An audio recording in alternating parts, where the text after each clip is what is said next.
Hello, Steve. Hi again. Hi again. You're actually the first guest ever that's been on the show 3 times. Okay, that's an honor. Most of them don't come back. No, we just show them. No, it's just obviously that most people don't come back. I was joking, but obviously most people don't come back because sometimes yet they don't come back yet. So people eventually will come back. They're on their way. Yeah. No, it's we're joking. People. Oh, wow. That's great. Because you've done a lot of interviews. Yes, so. It's true. Interviews. Yeah, more like chats and discussions. Putting in discussion. Yeah, still discussions about deep thoughts and meanings and everything. And it's totally what we do on this show. Like yes, it's really like psychologist's couch. Really, this couch. Yes. Talk to me. Let's do it. Yes, let's do this. Let's do this. Okay, so we do have questions, and here's the first one. So Unseen in Between. First off, congratulations on the album because it's beautiful. Thank you very much. And do you feel that you're welcome? And thank you for allowing us to enjoy it as well by putting it out. You're welcome. Thank you, and you're welcome. And this is a ping pong of we're getting off to a good start. Yes. Of niceties. Exactly.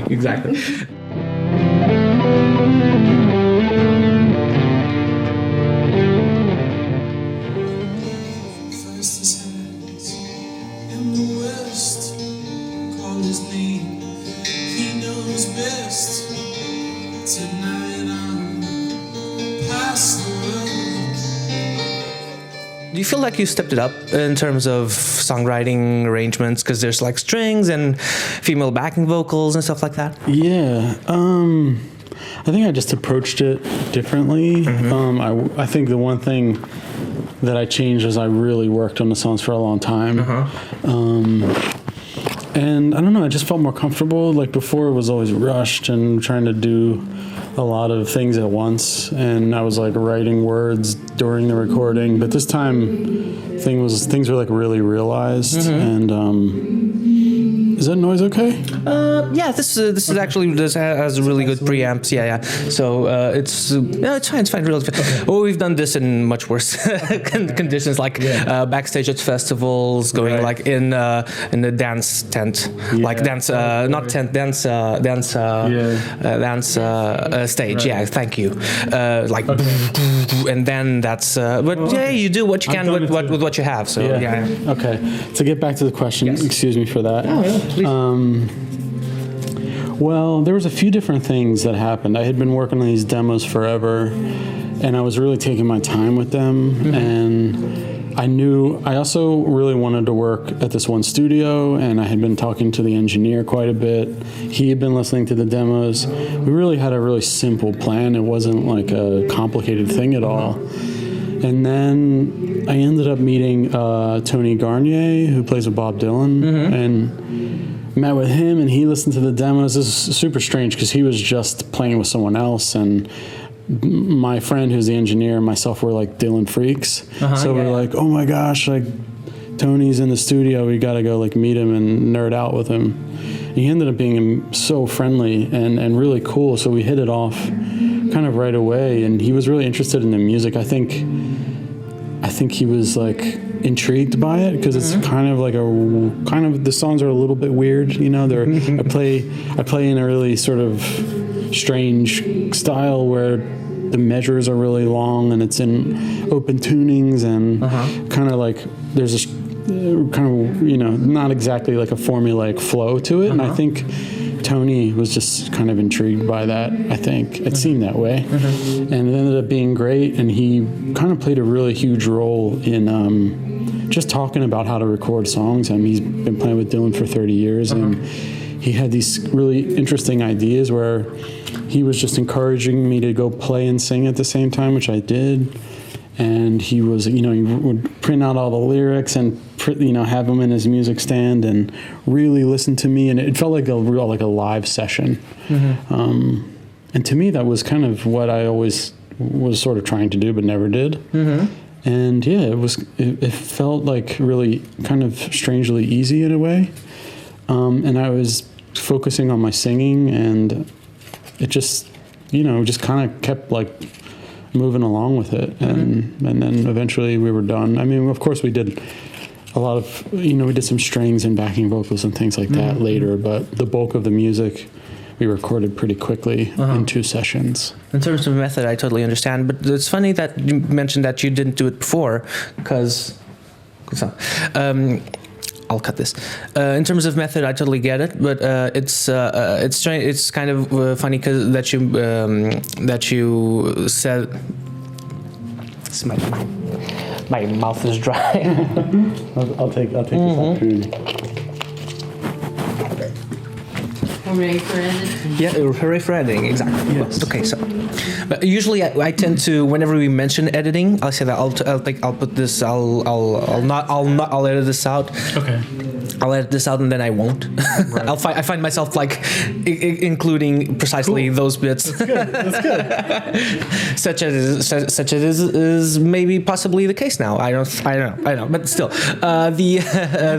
Let's just commit to it. Yeah, exactly. This no editing forever. No, I honestly try to not edit the most out as possible. Like, I'll keep everything in. Yeah, because people, I think, lack reality these days. Yeah, I think and awkwardness, and silence and space, and like everything is jump cut. So it's just like everything is extremely tight. It's like your brain doesn't even. I don't know if we actually spoke about this kind of like last time, because kids have their head down on their cell phones all the time. Kids, and we do as well. But this tries to be more breathy, like breathe more and be more human in a way, just like. Respect the times of being a person, I think. Yeah. Just like having a talk. Exactly. If we need to take a break for water, then we take a break for water. Yeah, and it's hot today. Yeah, exactly. Yeah. Well, yeah. And then let's live together. Okay. Let's be together. Let's move in together. Okay. Deal. And let's. What kind of place do you got? Yeah, room enough for you for sure. There you go. And let's get a puppy. Exactly. That's what I don't know. See, it's meant to happen. High five. Steve and I get a puppy. What sort of puppy do you think? Do you know the Bernese mountain dog? My second favorite. My second favorite. Exactly. Okay. Exactly. Bernese mountain dog. Yeah. Or so by osmosis, like the second favorite of mine as well. Yeah. A Bernese mountain dog for sure. We just saw one like a couple of weeks ago. Can I ask what's your top? Newfoundland. That's what I was gonna say for my top. Because you like big and fluffy. Big and fluffy for sure, and kind of clumsy-ish as well. Like Newfoundlands are great. Yeah, like big berry dogs. That's what we're into. Yeah, I follow an Instagram page called Newfie Addict. It's pretty good. I think this is really funny. I'll explain. Of that on Facebook, and and there's a page called Owned by a Newfie. Wow. Because Newfoundlands are so stubborn that they end up being the owners of their humans and not the other way around. I forgot that I don't have a camera to shoot Nônô with now. I can film Nônô. She'll have to imagine Nônô, because I usually would use my cell phone, but now for production purposes, secrets, like I can't film Nônô anymore. But yeah, you were speaking about Newfies. Bernese mountain dog puppy. Yeah. Here are my fingers. Yeah, exactly. But Bernese mountain dogs, excellent choice. Thank you very much. Yes. We're totally going to, this is totally happening.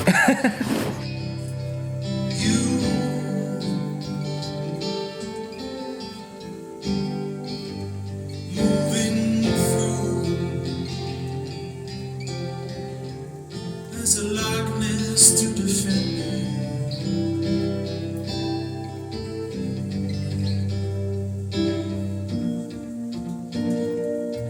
Morning is mended.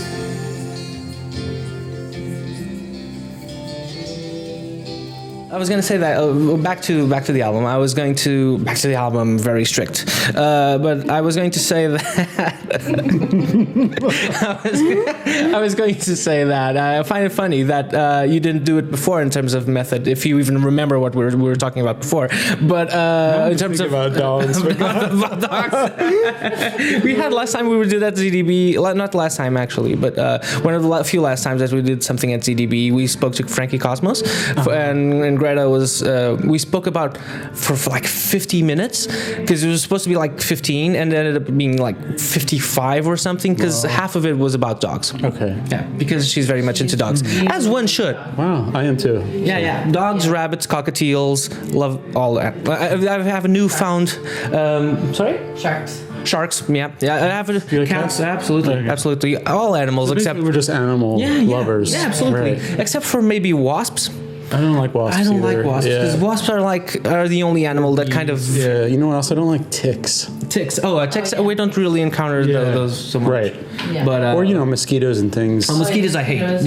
Yeah. I'm actually allergic to one type of mosquito, an Asian type of mosquito. Oh gosh. The ones that they have in Italy. The ones that I have in Italy. I used to live in Italy. Yeah. Where The tiger mosquito. Yeah. invaded, and they're just awake at every hour of the God, day. that's awful. And Yeah. they would just like set on my skin, and I would just have an allergic reaction. They're just like regular mosquitoes, but That's yeah. brutal. No, moved away. I'm sorry, I cut you off, but like I remember this because I used to live in Italy as well, as Nônô did, and it's a tinier species. We don't have those here though, but luckily, but there's a smaller type of common mosquito that bites, like a smaller type, but they're striped, and they're hence the tiger name, and they're way more aggressive, and they only fly just about knee high, so your legs will be like there's a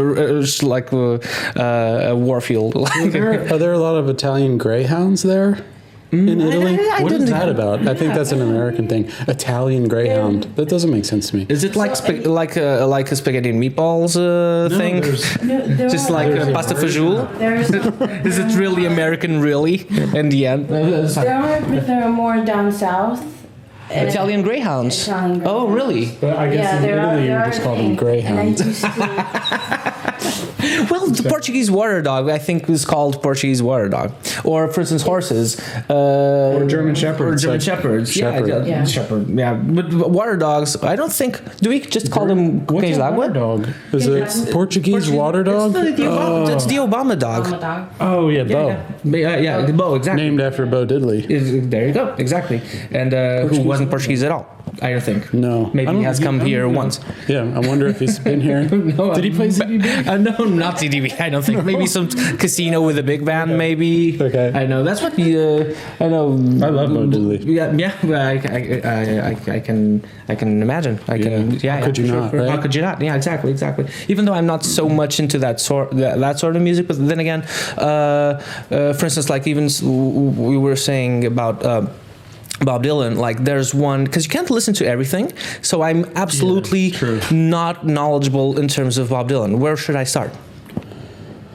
That's a good question. I mean, a lot of people are into his new stuff. They're like, I like all of his new stuff because he did there's a whole period where he did like Sinatra covers and But in terms of what do you call new, like when more recent, more recent. literally more recent, but like new after 71 or something. Yeah. I'm talking about like 90s and stuff. Like 90s he and made stuff, an album called Triplicate, and he also did this cover record of like Sinatra tunes. Oh, okay. But it's not really my thing. I don't know. I can't really quite get into that. But lately I've been really into the more 70s stuff. Rolling Thunder Review stuff where he went on tour. He had been kind of in hiding for a while. And he kind of did this whole review where he invited like 10 of his friends to be in his band. And he went on the road in a bus. This film just came out. And he went on the road with like 10 of his friends. And over the course of the tour, other people like Joni Mitchell, for instance, would like join the tour. Joni Mitchell's awesome. Yeah. And they would just kind of do this insane review. And it was like huge band. And Mick Ronson, who played with who played with Bowie and who ended up playing with tons of people. Amazing guitar player. He was in his band and just like a crazy. Mick Ronson wild- also plays in other bands. I think there's. I remember his name. I think from other all kinds of in stuff. all He kinds played of in stuff, Bowie. He played with Bowie. He played with Dylan. He actually played with Michael Chapman early on. Oh, okay. And I know I'm forgetting a few other people. Okay, but still, you were saying. But anyway, I mean, I would, if no one had ever heard him, I would probably say go and listen to just as far as like a songwriting perspective. For me, Blonde on Blonde or Highway 61, those two. Are just kind of the beginning of like a new sort of consciousness of like actual songwriting. Okay. You know, he kind of, it really involved a lot of, you know, kind of the beat style poetic language into songwriting.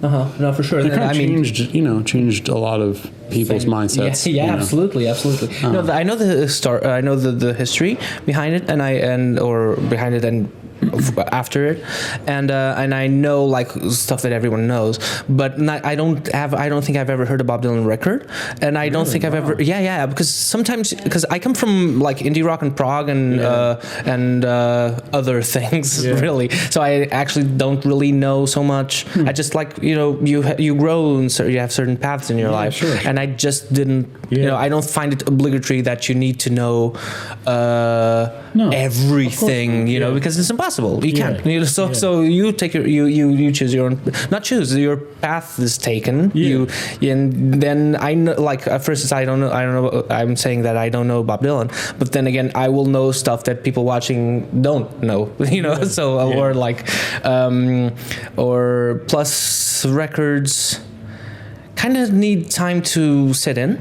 Yeah. And it's not people that I can't really everyone does what their own thing, but I try to listen to stuff more than once. It kind of stuff reveals itself after, and I as a fellow musician, I understand a lot of things immediately, but even then I think that's beneficial to like live with something for a while. Let it exactly. I agree. As we're going to do with the Bernese dog. Exactly. Name Bob. We're gonna name him Bob. Bob. Exactly. And then another one, because it'll get better with time. Like could start off great, and then. I think that's very cute. A Bernese Mountain Dog puppy named Bob. Yeah, absolutely. I'm so down. I'm so down. I'll. Maybe Bob is right over here in the editing of the video. Yeah. Hi, Bob. Hi, Bob. Come here. Hi, Bob. Hey, don't eat that. Hey, Bob. He's a good boy. He won't come. He won't come. He's cute. He's very cute. He is very cute. You would not absolutely resist if you saw Bob.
For instance, another one that I know is Neil Young.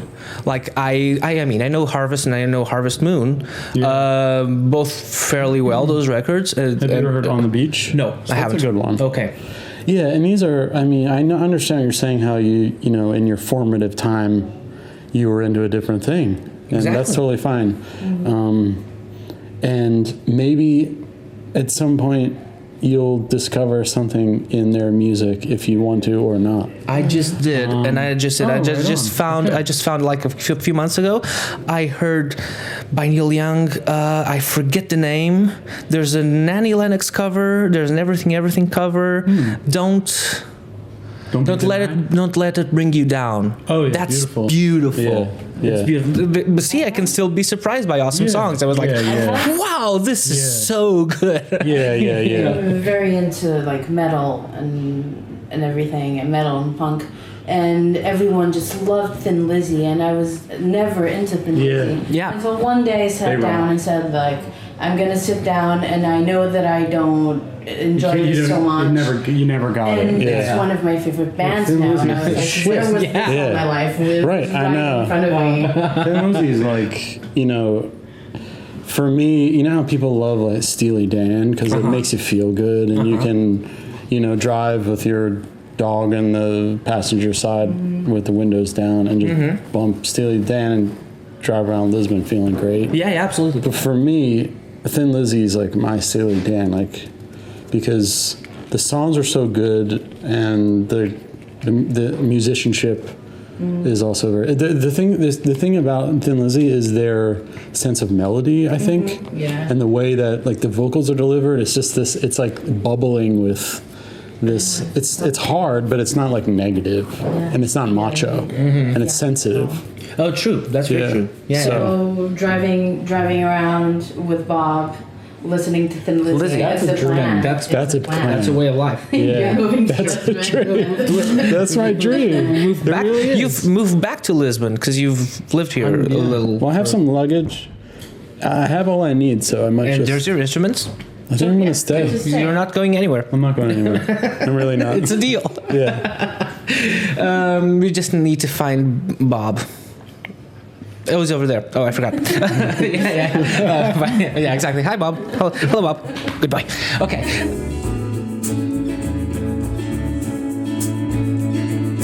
All goes up and down, let's go. I have never known you, but just know.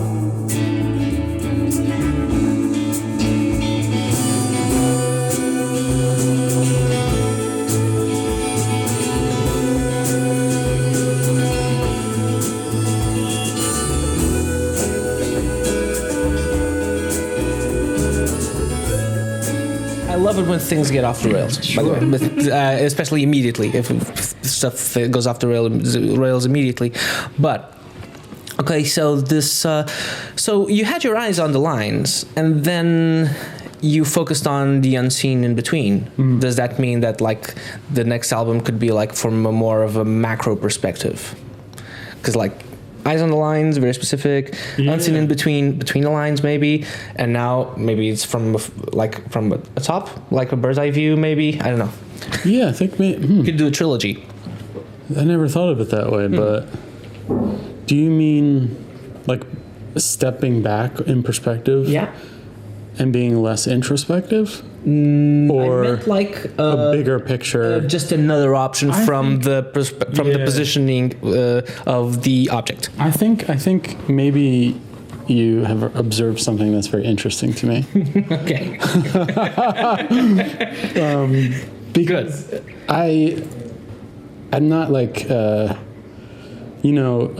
think over the years I was tending to overthink songwriting and trying to be, I don't know, I just kind of was having a really hard time being just simple and singing about, some of my favorite songs are just the most simple things ever. And 3 chords, Lou Reed or even Dylan, obviously his lyrics are quite expressive and some often complicated, but a lot of the song structures are just super simple. And I was always, I learned how to play guitar, and I kind of was learning all this stuff instrumentally that was not, I wouldn't call it virtuosic, but it wasn't like basic. Yeah. So all the basic stuff I kind of just leaped over probably shouldn't have, but I just jumped into all this other kind of strange stuff. You get pulled toward whatever you get pulled toward. You get attracted by whatever. I mean, if you like people fiddling about, then you do. I like kind of more angular stuff, maybe, even if it's more complicated. When I was young, it's so funny because when I was like 18, 19, I listened to a lot of like punk rock stuff and hardcore stuff when I was a teenager, and then I got the same sort of feeling from listening to like free jazz and experimental music when I was 19, 20, 21, etc. Such as, if you can name? Well, I was living in Philadelphia at the time, and there was a concert promoter. There was a guy who ran a record store who would put on shows in Philly, and he was bringing a lot of the free jazz musicians down from New York that would come. And there was a saxophone player named David S. Ware. He passed away a few years ago, but he was kind of the second generation of players who played with Cecil Taylor, the pianist, like free jazz piano player. Okay, no. I'm throwing a lot of names at you. No, because I might have heard of them. I might have not, because when I think of free jazz, obviously Arnett Coleman is the guy that everyone knows, and then there's these are kind of like downtown New York. It's like there's a community. Was it like Sonny Sharrock's of that? A little bit, and there's a guy. That's less well known. It's kind of that community. There's a bass player named William Parker, and he basically he's sort of cultivated this whole kind of community of musicians and who still live and play in New York quite a bit. But basically, Philly is only 90 kilometers from New York, and a lot of these musicians were coming down and playing. And I did see the Sun Ra Orchestra. I think I may have mentioned this before. You absolutely did. Because I grew up in Philadelphia, and the Sun Ra Orchestra also lives in Philadelphia. And there's John Coltrane lived in Philadelphia, and I went to this university there, and I studied jazz history there. There's like great programming, radio programming and stuff. So I was really getting into all this music, but really into all this kind of experimental stuff, just because it was like making me feel. I was trying to push my tastes and like discover all this sort of unknown stuff and stuff that I couldn't quantify in my head. Also living in Philadelphia and hanging out in record stores, there's like these independent labels. There's a label called Silk Breeze from Philadelphia that they put out this. There's a band called the Dead Sea from New Zealand that were doing this kind of atonal, really kind of sonic exploration stuff, and really just like the bottom is dropped out on this music, and you're just like, these guys are what is going on here? Yeah, absolutely. I love it when it happens. And it's not as common. It doesn't happen all the time. And especially when you're looking for like stuff that like there's it probably happens the same to you like all the time as does with me. Like every now and again there's a feeling of, I need something. I need to delve into something new, like or different for me, new for me. And that's the stuff that informed me as a musician. I wasn't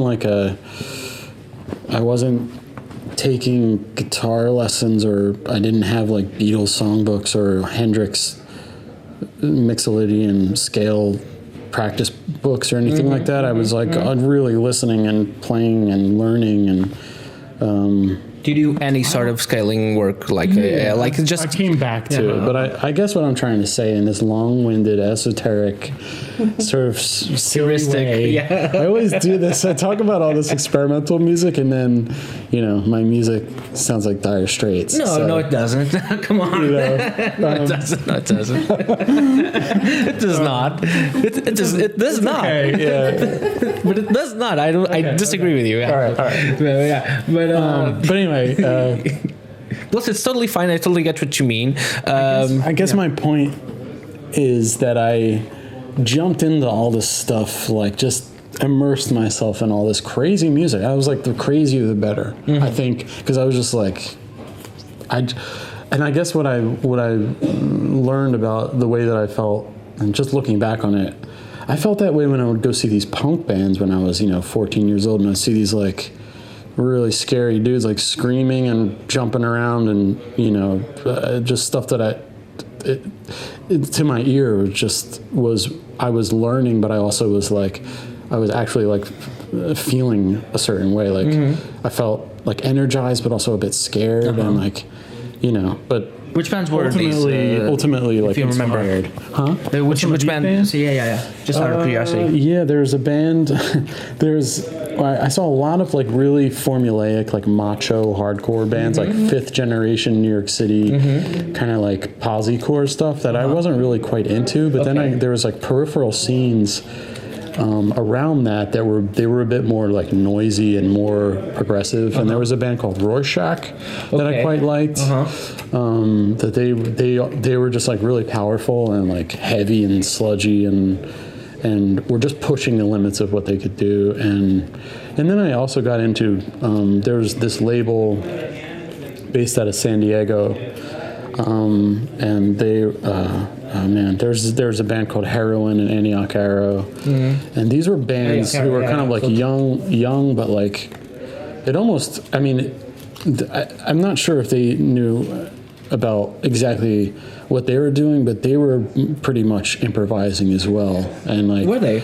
I remember those bands. I remember Antioch Arrow. We were listening to that back in 2000 something. The label was called Gravity Records, and there was a few bands like from that area, but particularly a band like Antioch Arrow. I saw them, and they're these young kids with like bowl haircuts and turtlenecks.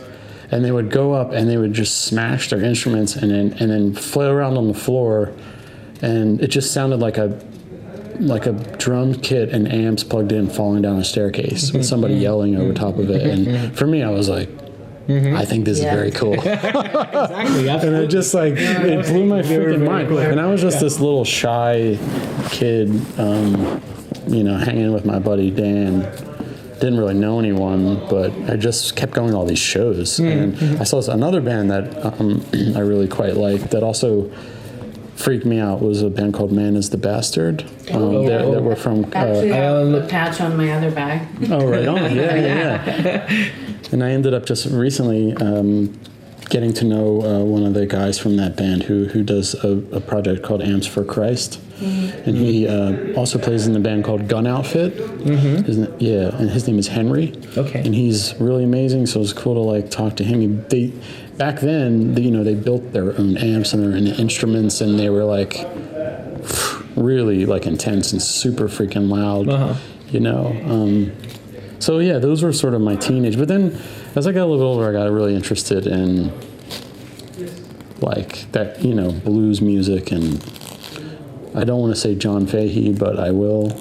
Okay. And like that informed my playing quite a bit, and I got all kind of into like there's another guitar player named Sandy Bull. Okay. And just music from all over the place, music from India and Africa and stuff. Like kind of like, and I mentioned being in record stores, and I also moved into a house with people with record collections, and just like, I just was kept going and exploring. And meanwhile, I'm a very sort of bedroom kid with like the door locked kind of thing, and I still kind of feel that way, and I really like my solitude in that respect. And I'll play, if you give me a guitar and like a cool temperature and a dimly lit room, I'll lock the door, give me a glass of wine, and I'll play until it's like a dog. It's like when Bob digs a hole, how he was digging a hole at the park the other day. Yeah, exactly. And he won't stop until you'd be like, you have to maybe just even touch his head lightly and say, Bob, like, it's time to stop digging the hole. Yeah, absolutely. And he won't listen to you. Yeah. So I guess I kind of had that almost like puppy, like kind of work ethic, where puppy-like work ethic. Yes. I'm trying to. But I'll just play the same thing over and over and over again. It also has become a bit of a meditative thing, and I think that some people, not to grandstand or boast, but some people say that my music is quite meditative sometimes. So absolutely, I totally get it. It all kind of lends itself to that, I suppose. I don't know if that whole spiel made sense, but I tied it up really fast. The beginning was really long, but I guess what I was saying is we were talking about Neil Young and the Beatles, and no, we're talking about Bob Dylan and Neil Young. Like, I missed all that stuff. Okay. Like, I took lessons when I was young, but I kind of abandoned them and then went in this whole sort of more sound-oriented trajectory. And it wasn't until a bit later I was like, wow, like how do you actually compose a song? You know, but meanwhile I was kind of trying to do it. But I had learned all these other weird things. Then I was like putting those into just trying to sing over.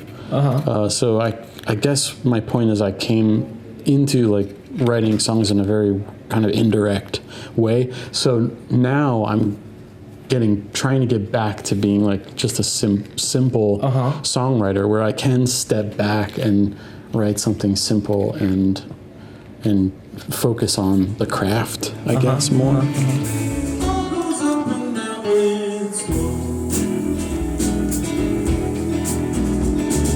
I have never known you, but just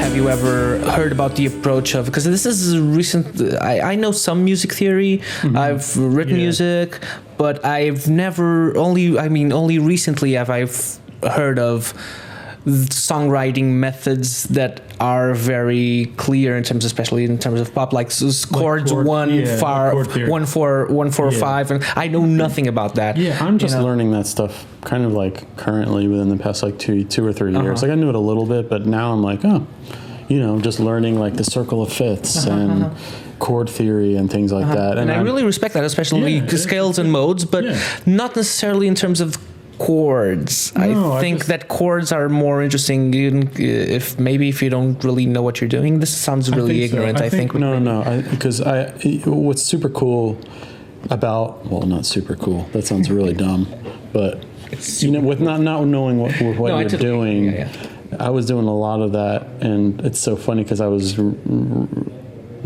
knowing more about chord theory and stuff like that. I'm like, how the hell did I come up with that? And it's funny because when I was working with Tony Garnier, I had a few songs that I just sort of like made up. I had to open tunings and like the measures were really strange, and there was like extra measures between certain verses and all this stuff. And he was like, man, he's like, you got this like cool like Burt Bacharach thing going on. Like I was like, oh, okay, well, but I had like no idea what he meant. But when I think about it now, I was like, it's cool. And I kind of pretended like, yeah, thanks, man. Like, yeah, I know.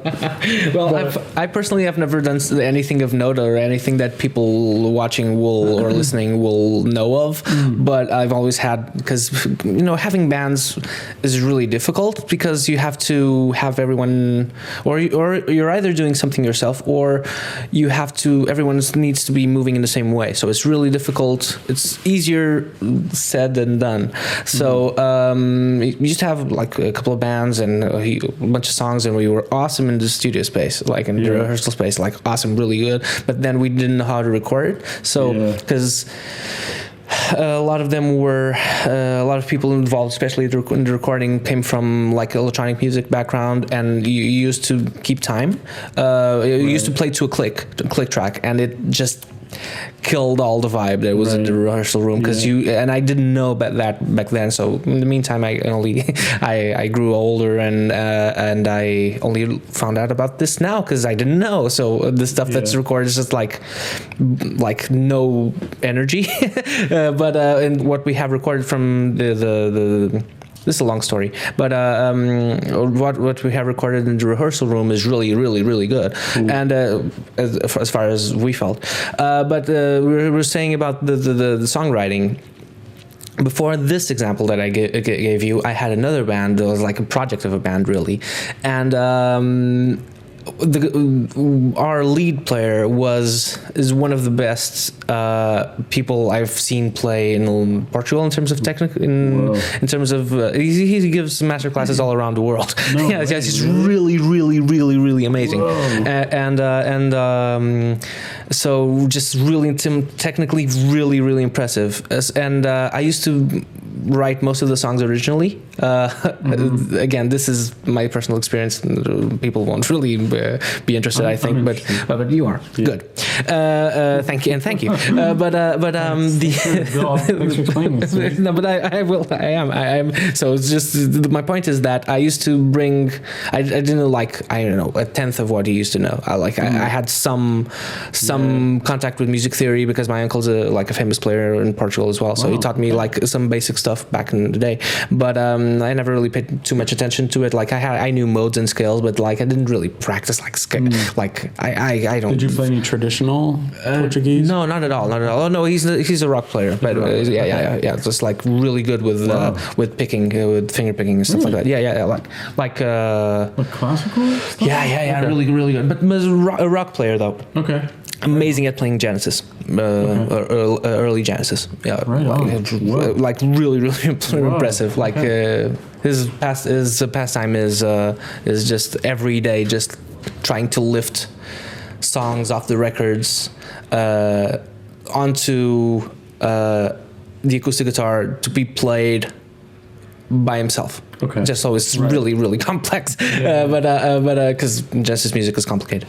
But what I was saying is that, like, okay, I used to bring these songs to when I was presenting the songs to the band, and this is a guy that knew way more than I did, and was like super impressed with what he was hearing, like how are you, which is similar to what you're saying, I think. So it's like surprising someone that you believe has a lot more technical knowledge than you do, and them being surprised at your composition, and you're like, I'm glad. Thank you. Yeah, but once you know Nels Cline? Yeah. Once he said, "Man, that was a really interesting solo," because I was playing some shows and we opened for Wilco, and they do this song where everyone plays with them. I can't remember the name of the song. It's called like American Stars or something like that, but it's like a super simple sort of 3-chord thing, but they have like someone do a lead, and then he does a lead, and then Nels will do a lead. And so I was one of those people, and I was just sort of very afraid. And it came around, Jeff Tweedy like pointed at me, and I was like, and I did this lead, and it was like I was just stumbling over myself. Like I felt like I started out fine, and then I started just completely like dive bombing into this like trap. And I was like trying to get myself out of it, and I don't know what was going on, and I just completely lost it. But out of nerves, really. Yeah, and just everything. Yeah, mostly nerves. Nerves in terms of the expectation. I mean. Yeah, and I don't know. It was too much for me. But actually, I didn't. It was just a weird solo. It wasn't like bad per se, but it was just. I don't know how I did it. It just came out and was like, it felt like I just went on autopilot, and it was this super strange thing. And I was like, oh no. And then Nels, of course, completely destroyed and like did this whole thing. He's one of the best guitar players like I've ever seen. Yeah, for sure. And he plays a lot with Jim Black, who's a friend. Cool. And also we spoke a lot about Nels, in our last. This hasn't gotten out yet, but then we spoke to Avi Buffalo. Okay. And he's friends with Nels and mentions him a lot. Says a lot of the new stuff that's going to come out, which is going to be awesome. We heard like a couple of songs on the show. Great. We spoke to him like a couple of weeks ago at Pedicitore and the Jazz Festival up north. Yeah, I know. And it was like, there once before. You did? Okay, I didn't know that. Because went. So one of those I didn't. I've seen you like 4 times maybe now, but I didn't, not on that one. Okay. But a lot of it is about Nels, like our talk about with Avi. Avi was like, because Nels is a friendly, nice guy as well. He's so humble about this stuff. But what did he say about? What did he say about solo? Thank you for doing my job. Packing up my stuff, and he was just like, man, that solo is very interesting. I was really like impressed by your choice, like, of style or whatever. Like, I just didn't do like a classic rock thing. I just went into it, and While you felt that you tripped all over your place, maybe. yeah. He was like, that was super, very, very interesting. And I was like, thanks. Yikes.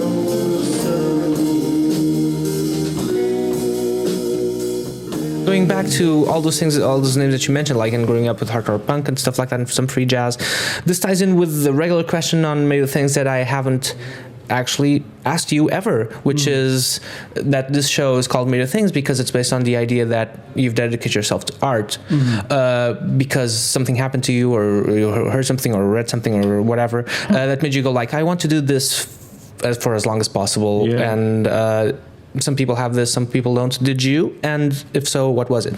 Like a moment? Yeah. Like something that made you realize, like, oh, this is my thing. Yeah, I don't know. I think for me, when I was talking about being a young adult and exploring music, I think it all also, I had this exploratory just sensibility about a lot of things.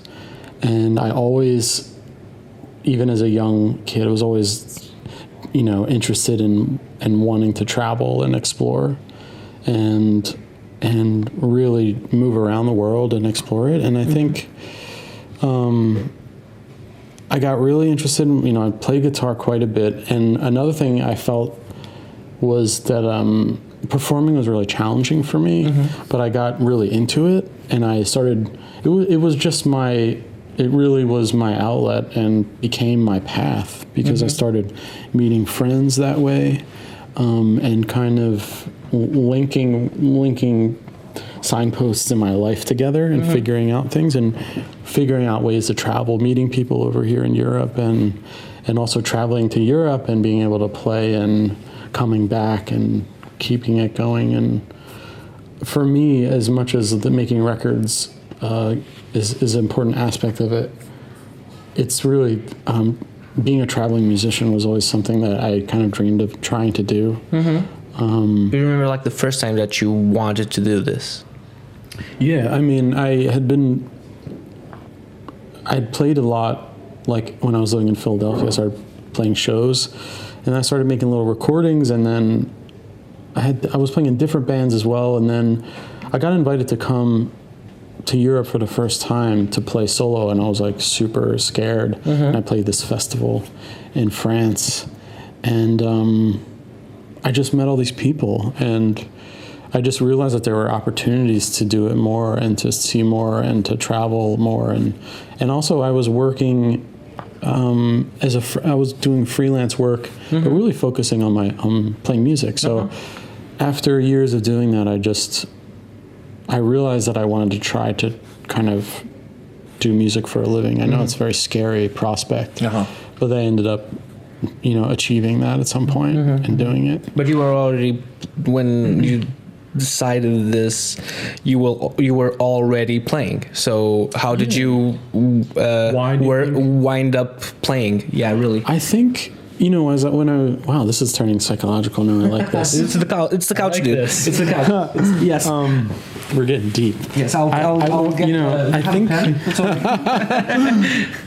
I think that, when I was talking about Bob digging the hole, and how people that start listening now, I don't know why you would, but people that start listening now have no idea what we're talking about. Well, Bob, Bob, if you're just tuning in, folks. Exactly. I don't know how, but it's possible. We got a dog together, a Bernese mountain dog. Yes. Yeah. His name's Bob. It's the best dog. So Yes. when Bob was digging a hole in the ground, for me that exemplifies, and I can identify with him and his will to just focus on this hole and to work on it. And I think, when I was a kid, I was saying, I liked solitude and I liked to be closed off from the world and to be alone and to be inside my own head.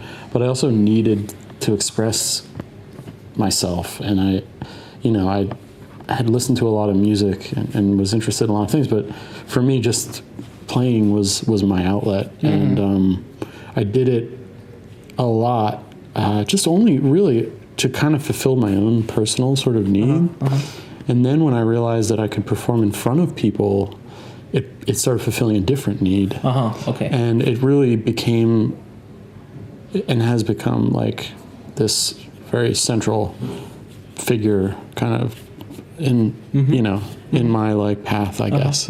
Not to get too philosophical, but No. But for instance, like you picked up the guitar because of any reason, or just like out of sheer curiosity, maybe, or you want? I think These are layers of the same thing. yeah, it's true. I mean, my parents are very musical. Okay. I think I get it from them. Okay. My mom was like, she was really into like soul music, and she collected records when she was a kid. So to begin with, there was exposure to things. Yeah, and my mom is like a record head. Like she knows all the Motown bands, all the sort of local Philly soul acts. She just gave me her record collection. Father, same thing. They grew up going to a lot of concerts. Like they saw everyone like back in the 60s. And they were, my dad comes from the Vietnam generation, and my parents were like sort of pseudo suburban hippies, I guess, for lack of a better word. And I think that music was just a big part of their lives, and it was an important part of my life. And I just really felt grounded by it and sort of illuminated by it, and just listening. And I think when I was a kid going to high school, I was into like skateboarding and punk and stuff, and I didn't want to pursue the sports or anything of that nature. Although I did like sports, I still do, but I wanted to focus on something different. And I realized that, my parents were supportive of me going to lessons, and I that was, being able to play was, like I said, it was like, it felt very natural to me. And I still go and see my old guitar teacher and go to his shop. So there were like lessons available, and you said like, "Oh, I'm going to do this," right? Yeah, I want to get a guitar and I want to take lessons and I want to learn how to play chords and that kind of stuff. And I did, and so it's just like a question of opportunity that was late. I was late before you. I mean, it was available, so you said like, "Oh, there's this activity that I feel attracted to, so I'm going to do this." Yeah.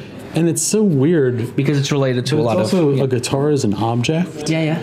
And so sometimes, like, if I'm sitting in a room and I, like, I'm looking at the guitar just on the other side of the room, like, holy shit, like, that's the thing that's such an important part of my life. This weird piece of wood with magnets and strings on it, with all those frets, like, that's what I've been doing all this time. You know what I mean? It's like it's interesting, but it does have curves. Like Paul McCartney always said, like, "Oh, it's like a beautiful girl. Like you just hug like the guitar. It's just made to." Paul McCartney says a lot of things, but he just feels drawn to it because it's like warm. But I get what he means because it's an item of warmth. I guess. Yeah, and it's a tool as well. Yeah, but it's like a comfortable tool as well. Yeah, unless it's like oblong or something. But also, I guess. Unless Eastwood Guitars made it. My point is, I became... Shout out to Eastwood Guitars for some reason.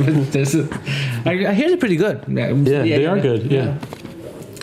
Weird shaped guitars. Yes.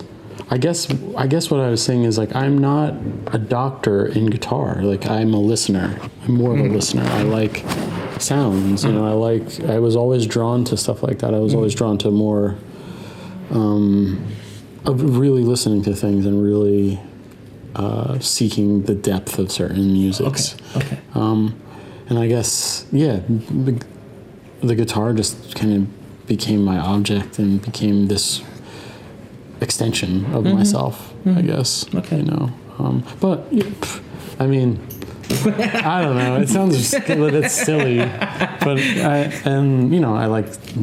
really enjoy singing, traveling with my friends, and coming here to ZDB and having a lot of fun. Now I wish to return to the summers once again. Now I long to sit in the presence of a friend, making music or just listening to the birds so far from the sun. As we're watching the gum trees of evening turn to night,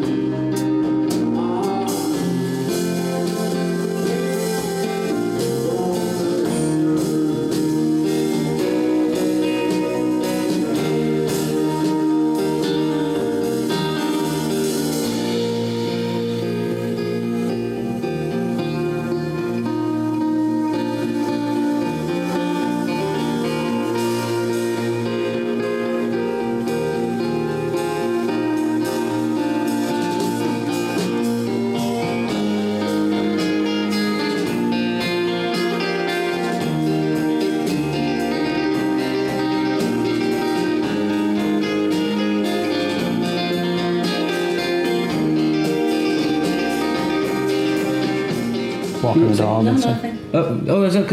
Were you addressing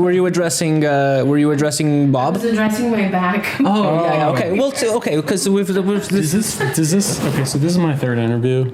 Yes. Right. Yeah. Do you think this is my best one? Yeah, for sure. far? Yeah, I feel- sure. I'm feeling good, yeah. Absolutely, Yeah. absolutely. It's the best one. It's the best one. It's the best looking one. It's the funniest one. And I feel like I'm in. I know. Yeah, I don't know. It feels good. It's good to evolve. Yeah. Feels good to evolve. And now we have Bob too. So That's what I was just about to say. now we have Bob. So how can you top Bob? But okay. So just as a closer, because you know my style of questioning. Like I have all these sorts of poetic interpretations of or wordplay. Really, like for instance, was the unseen like kind of sight on the in between regarding the in between? Was this unseen like sight and seen or more empirical? But we'll skip past that because it was obviously a lot of empirical comes from an empirical place. So I'll answer this for you, and it's done. Okay. So just one last thing. Like we have a second made of things question now, which is like name three things that you're made of. And these can be metaphorical or very specific or whatever. Just three things. Okay. Do you know? I'd like to try to use a Portuguese expression that I quite like. I really love this word, and this concept is saudade. Yeah. Did I pronounce it right? Saudade, sim. Saudade. Yeah. That's a word that I think about quite a bit, and I think about that word just being here in Portugal. And you really have a record about it, really, don't you? Like Canções de Lisboa is about that. Yeah, and I think that more or less. That concept is something that's quite beautiful to me, and it's important, and it's, I think, something that I address in my own music, and it was so interesting to discover that word and to kind of understand it a little bit more and understand that word in context of not only Portuguese culture but like my own appreciation and my own approach to like music and to life in general. So when I'm here, I always think about that word. Okay. So that's one. Yes, that's one. Listening, I guess, is two. And this isn't necessarily a positive thing, and it's more than one word. But that doesn't have to be a word. Yeah. But I think about this quite, and I've been thinking about it a lot. How like I'm hurdling through time and space, like pretty fast, like driving vans and flying everywhere, and it's a lot of like cellular movement. Okay, that's fascinating. Oh wow! Yeah, because you travel a lot and you're doing a lot of things while the world is in motion. So you're just like doing this. Yeah, some people stay very still, but I also, amidst all that movement, I feel like I'm a very still person. So I'm not sure what that word is, but it's kind of the yin and the yang of certain things. But I think motion and stillness, there's like I'm trying to kind of find that unity. You're trying to, I guess, Feeling sold out as well. okay. And Like you're what was creating. my third one? There's that one. Okay. Hurling through time and space. And I would say that like you're moving through time and space and moving all around the world, but creating space. Yes. Like while you're in motion. Yeah. Like trying to make things more, I guess, larger within the confines of moving around a lot, I guess. Yeah, I think so. Yeah. Plus puppy work ethic. Yes. That's the fourth thing. More importantly. Yeah. Thanks a lot, man. That was awesome. Thank you. But thank Yeah, you. super Thank great. you. Awesome. Fantastic. See you next time. See you next time. Absolutely. Always and forever. Okay. Please. Let's do it.